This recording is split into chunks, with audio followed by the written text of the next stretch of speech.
everyone, welcome back to the Cosplay Madness that is my channel. Today I'm going to show you how I took my white wig and dyed it kind of silvery for my Victor Nikiforov cosplay. So the first thing you need to do is put a pot of water on the stove. This is about 3 gallons. Also let your friend try on your wig. Then take some white vinegar. I used about half a cup for 3 gallons. This is just going to help the color stick to your wig a little better. So just dump that puppy in there and let your water boil. After it's done boiling, turn it down to a simmer or just down low because you don't want to put your wig in boiling water, and then prepare your wig to go into the dye bath. So first thing you need to do is get your wig wet with some warm water. I just did this by running it under the sink and separating the hair so all of it got wet. If your wig is particularly thick, it's kind of hard to get it all wet, especially because your wig is made out of plastic and it doesn't really soak up water. There's not going to be a whole lot of water left in your wig, but still squeeze out some of the excess.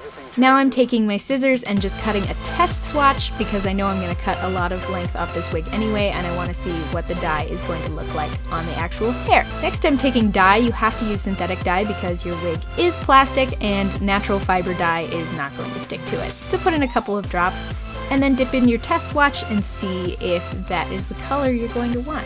I did not put in enough dye the first time, and so I put in a little more, and it looks like the Obscurus from Fantastic Beasts. It's really cool. And then just give it a little stir and dip your test swatch in again. Heat resistant up to 400 degrees. There, you can see it's like a little darker. It's very subtle, but you can see. Yeah, it's like slightly darker. Yeah, that's a nice ombre. A nice ombre effect, thank you. Alright, so now, yeah, I think I'm ready to dump the wig in. So you take wig and you put in the water. And then you give it. You have to continually stir it. Continually stir. So the reason you continually stir is so you can get an even coating of the dye on your wig. I left my wig in for about 15 to 20 minutes, and I believe I used close to 8 drops of dye. You could concentrate the dye more and leave your wig in for less time, but I just really wanted to be careful. And so the less dye I used, the less I would have to worry about it coming out darker. Next, lift your gross looking like rat's nest wig out of the water and then just kind of shake off a little bit of the excess water and put it onto a towel to dry. You don't have to pat it with a spoon, I'm just a weirdo. Give it a little towel dry and let it cool down a little because it's super hot from coming out of that water. And now give it a rinse under some cold water and just rinse it until the water runs clear. Next, you need to start combing out your wig because you do not want to let it dry like this. That would be a disaster. So just take a wide tooth comb and get out all the tangles.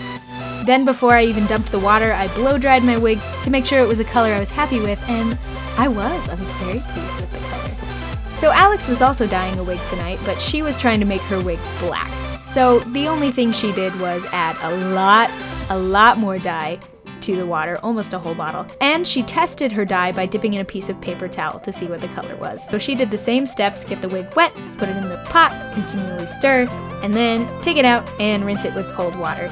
Something we learned is that it's really hard to take a white wig and make it pure black, so keep that in mind if you're trying to make a black wig. And that is the finished color, and I'm so pleased with it. So it looks a little gross right now, but don't worry. This is only part 1, and I will be doing a part 2 on this where I actually cut and style my Victor wig, so stay tuned for that. So I hope you enjoyed this video. If you'd like, you can follow me on Twitter, Tumblr, Instagram, or Snapchat, and all of those will be linked in the description down below. Thank you so much for watching, and I'll see you next week. Bye!